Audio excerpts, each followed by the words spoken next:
শেষ হলো 2025-এর countdown. London আইতে শুরু হয় একের পর এক আলোর খেলা। জল জল আলোয় ফুটে ওঠে 2025।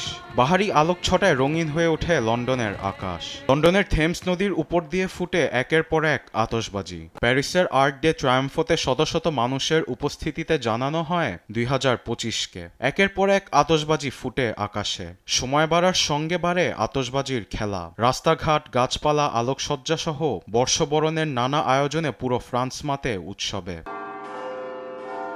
রাত 12টা বাজার সঙ্গে সঙ্গে কাতারেও রাতের আকাশে আলোর ঝলকানিতে লেখা হয় 2025। আতশবাজির আলোকসজ্জায় মুখরিত জার্মানির রাজধানী বার্লিনও। বর্ষবরণ উৎসব উপভোগে রাস্তায়ও নামেন শত শত মানুষ। নতুন বছর বরণ উৎসবে আসা মানুষের আশা, যুদ্ধবিগ্রহ বন্ধ হয়ে 2025-এ ছড়াবে শান্তির বার্তা।